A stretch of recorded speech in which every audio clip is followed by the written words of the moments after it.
ઉમરપાડાના ઉછવણ ગામે આવેલા કબ્રસ્તાનમાંથી બે યુવકોની હત્યા કરાયેલી લાશ મળી આવતા ચકચાર મચી ગઈ હતી।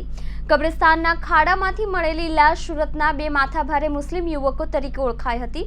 આ બંને 7મી મોડી રાત્રે ઉમરપાડાના અફઝલને મળવા આવ્યા હતા, ત્યારબાદથી ગુમ હતા।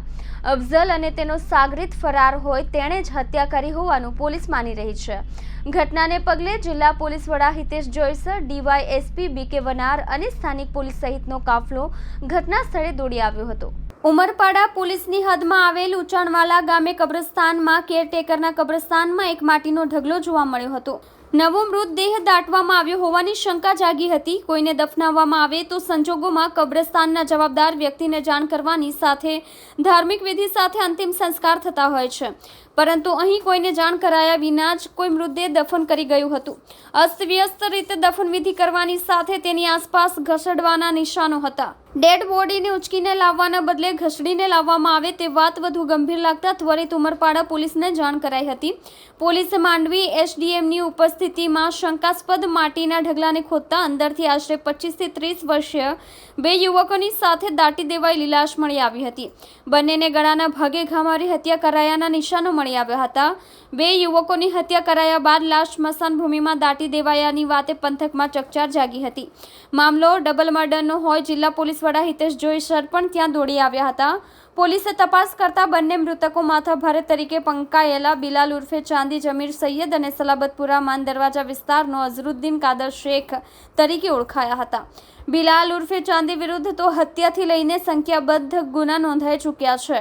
પોલીસની તપાસમાં આ બંને ઉમરપાડાના અફઝલને મળવા આવ્યા હતા। જો કે આ હત્યા બાદથી જ અફઝલ અને તેનો સાગરીત ફરાર થઈ ગયા હોય શંકાની સોય તેની તરફ મજબૂત બની હતી। હાલ પોલીસે હત્યાનો ગુનો નોંધવાની સાથે શકમંદને પકડવા સ્થાનિક પોલીસ ઉપરાંત એલસીબીની ટીમને કામે લગાડી છે। ગઈકાલે સવારે 7:15ની આસપાસ ઉમરપાડા પોલીસ સ્ટેશનના સબ ઇન્સ્પેક્ટર છે અને ઊંચવાડા ગામ છે તેના સરપંચ દ્વારા એક ફોન આવેલો કે રેલવે સ્ટેશન પાસે આવેલું જે કબ્રસ્તાન છે એની અંદર કોઈ પશુ અથવા કોઈ વ્યક્તિઓને દફનાવેલ હોવાની ત્યાંના કબ્રસ્તાનના કેરટેકર જે છે મુસાભાઈ એમને શંકા છે।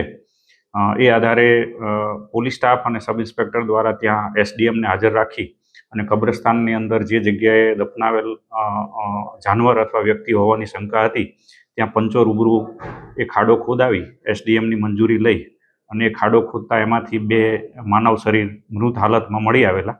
આ બંને યુવાનો હતા। એમની ઓળખ કરવાની પોલીસ દ્વારા તજવીજ કરવામાં આવેલી અને એ દરમિયાન પોલીસને માલુમ પડેલ કે આ બંને ઈસમો જે છે એ મૂળ લિંબાયતના વતની સુરત શહેરમાં રહે છે અને એકનું નામ અઝરુદ્દીન ઉર્ફે અજ્જુ કાદર શેખ અને બીજો બિલાલ ઉર્ફે ચાંદી જમીલ સૈયદ નામના વ્યક્તિઓ છે। એ ઓળખને આધારે બંને ડેડ બોડી છે એનું પીએમ કરાવડાવી અને પ્રાઇમરી કોઝ ઓફ ડેથ મેળવવામાં આવેલું। પ્રાઇમા ફેસી પોલીસને આ બંને વ્યક્તિઓ છે એને ગળામાં કાપો મારવાથી અથવા તીક્ષ્ણ હથિયારથી ગળા ઉપર હુમલો કરવાથી મૃત્યુ નિપજેલ હોવાનું પીએમ દરમિયાન પ્રાથમિક કોઝ ઓફ ડેથ મળેલું। આ આધારે આ જે મરણ જનાર પૈકી એક કદીર જમીલ સૈયદ જે છે એ બિલાલના ભાઈ છે, એમની ફરિયાદ પોલીસ દ્વારા 302, 342 અને 201 મુજબ દાખલ કરવામાં આવેલી છે। આ બનાવની હકીકત સંદર્ભે ઊંડાણપૂર્વકની તપાસ કરતા આ ડેડ બોડી છે બંને વ્યક્તિઓ છે એમને ક્યાંય કોઈ અજાણી જગ્યા ઉપર મર્ડર કરી અને આ કબ્રસ્તાનની અંદર દફનાવેલ હોવાનું પ્રાથમિક દ્રષ્ટિએ હાલ જણાયેલું છે। પોલીસ આ મર્ડર કઈ જગ્યાએ કરવામાં આવેલું છે એ દિશામાં અને આ મર્ડરનો મોટિવ શું છે એ દિશામાં હાલ તપાસ કરી રહેલી છે। કેટલીક ક્લૂઝ પણ પોલીસને મળેલી છે અને એ દિશામાં એલસીબી, એસઓજી, સ્થાનિક પોલીસ અને અન્ય ટીમો છે એ જુદી જુદી દિશામાં તપાસ કરી રહેલ છે।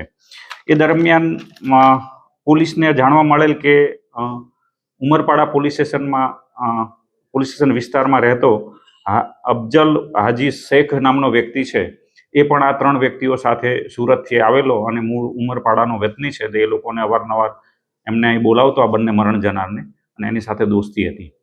આ વ્યક્તિ છે એને શોધખોળ કરતા એ ગાયબ છે અને એ તપાસ દરમિયાન એ ક્યાંય ફોન સ્વિચ ઓફ કરી અને અન્ય વ્યક્તિઓ સાથે ક્યાંક નીકળી ગયેલ હોવાનું પોલીસને પ્રાથમિક દ્રષ્ટિએ હાલ તપાસમાં જણાયેલું છે।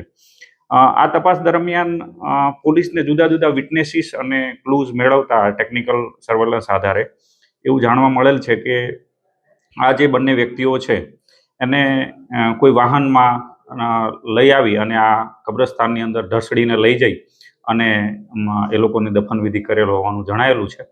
એટલે એ દરમિયાન પોલીસને એક અલ્ટો કાર છે એ ગુનામાં વપરાયેલ હોવાનું જાણવા મળતા એ વ્યારા ખાતે કોઈ જગ્યાએ રોડ ઉપર મૂકેલી અને એને પોલીસ દ્વારા કબજે લેવામાં આવી છે. એની FSLની તપાસણી કરાવવાની તજવીજ ચાલુ છે.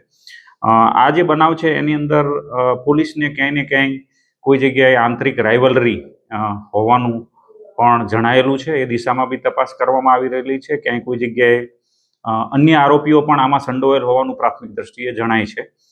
એટલે એ દિશામાં પણ પોલીસ દ્વારા હાલ તપાસ કરવામાં આવી રહેલ છે.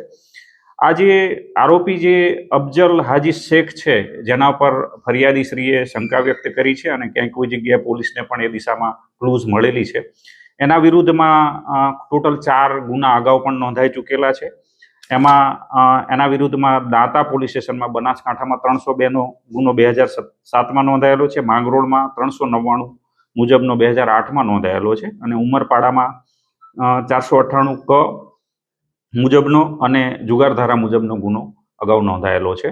આ આરોપી છે એ ક્રિમિનલ ઇન્ટિસિડન્ટ ધરાવે છે, એ જેલમાં રહી ચૂકેલો છે અને જેલવાસ કાપીને આવેલો આરોપી છે. એટલે એ દિશામાં પણ પોલીસ તપાસ કરી રહેલ છે.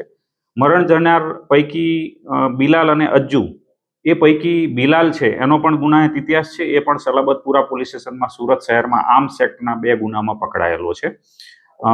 એટલે ક્યાંય કોઈ જગ્યાએ આ બંને લોકો છે મિત્રતા હતી, પણ ક્યાંય કોઈ પૈસાની લેતી દીતીને લઈ યા બીજી કોઈ અગમ્ય કારણસર એમના વચ્ચે કોઈ અણબનાવ બનેલો હશે અને આ બનાવ બનેલો છે. એમાં કોણ કોણ સંડોવાયેલા છે, આ ગુનાનો મોટિવ શું છે અને આ ગુનાનો જે જગ્યા છે એ ક્યાં છે, કોન્સ્પિરેસી રચવામાં આવી તો ક્યાં આ લોકોએ કાવતરું રચેલું છે, એ દિશામાં પોલીસ હાલ તપાસ કરી રહેલ છે. જુદી જુદી ટીમ SP સાહેબ શ્રી સુરત ગ્રામ્યના માર્ગદર્શન નીચે કામ કરી રહેલી છે.